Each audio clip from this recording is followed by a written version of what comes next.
Print మీడియాలో ఎవరిదైనా photo వేయాలంటే చిరంజీవి గారిదో, పవన్ కళ్యాణ్ గారిదో ఈళ్ళకి సంబంధించినటువంటిది పర్మిషన్ అక్కర్లేదు. ఆ సినిమాకి సంబంధించిందైనా వేస్తారు.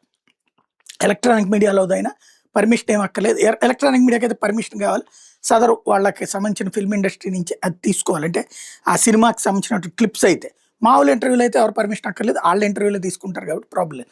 కానీ ఇప్పుడు digital media, artificial intelligence, memes ఇట్లాంటి రకరకాలు వచ్చేటప్పటికి ఎవరిష్టం వచ్చినట్టు వాళ్ళు ఎవరిని పడితే వాళ్ళని వాడేస్తుంటే, మొన్న మధ్యన ఐశ్వర్య రాయ్ దగ్గర నుంచి, అమితాబ్ బచ్చన్ దగ్గర నుంచి, జయ బచ్చన్ దగ్గర నుంచి వీళ్ళందరూ ఇప్పుడు ఎళ్లి అక్కడ కోర్టులకు వెళ్ళి మమ్మల్ని వాడుకోనివ్వకుండా చూడండి అని చెప్పేసి వేస్తున్నటువంటి పిటిషన్ల తరహాలోనే చిరంజీవికి కూడా ఇప్పుడు పూర్తి ఆయన జోలికి వెళ్ళొద్దు అంటూ హైదరాబాద్ సిటీ సివిల్ కోర్టు తాజాగా ఉత్తర్వు ఇచ్చింది.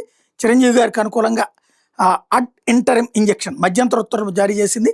ఈ ఉత్తర్వు ప్రకారం చిరంజీవి గారితో పాటుగా చిరంజీవి గారికి సంబంధించి వ్యక్తి అయినా, సంస్థ అయినా ఆయన వ్యక్తిత్వాన్ని గురించి కానీ ప్రచార హక్కుల్ని ఉల్లంఘించే విధంగా పేరు, ఫోటోలు, వాయిస్సు వాడకూడదు అన్నటువంటి విషయాన్ని తేల్చి చెప్పింది.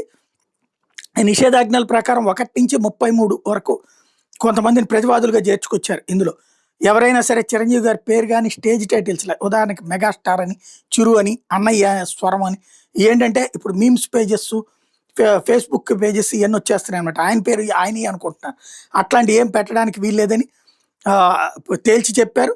అదే సందర్భంలో వ్యక్తిత్వానికి కానీ, ప్రచార హక్కులకు ఉల్లంఘనకు కానీ, పరువు నష్టానికి కానీ పాల్పడితే సంబంధిత సంస్థలు కానీ, వ్యక్తుల మీద కానీ చట్ట ప్రకారం కఠిన చర్యలు తీసుకుంటామని ప్రకటించారు. టెలివిజన్ ఛానళ్ళు, డిజిటల్ ప్లాట్ఫామ్లు, మీడియా సంస్థలు, అన్ని రకాల వ్యక్తులు, సంస్థలు టీఆర్పీలు పెంచడం, వాళ్ళకి సంబంధించినటువంటి విజువలైజేషన్ కోసం ఏదైనా తప్పు చేస్తే ఊరుకోమని చెప్పారు. మొన్న మధ్య చిరంజీవి గారు సజ్జనార్ గారిని గెలిచారు కదా హైదరాబాద్ పోలీస్ కమిషనర్ని. ఆ సందర్భంగా కోర్టు ఉత్తర్వుల కాపీని ఆయనకి అందజేయడంతో ఈ విషయం బయటకు వచ్చింది. ఇప్పుడు నిపుణుల సలహా తీసుకున్నటువంటి పోలీసులు కూడా ఈ విషయాన్ని తేల్చి చెప్తున్నారు. ఈ ఉత్తర్వులు అమల్లో ఉన్నంత కాలం ఎవరైనా వ్యక్తి కానీ, సంస్థ కానీ ట్రోలింగ్ చేసిన, మార్ఫింగ్ చేసిన, అభ్యంతరకర కంటెంట్ ప్రచారం చేసిన, అనుమతి లేని వాణిజ్య వినియోగం చేసిన చట్టపరమైన చర్యలు కఠినంగా ఉంటాయన్నటువంటి విషయాన్ని ప్రకటించారు.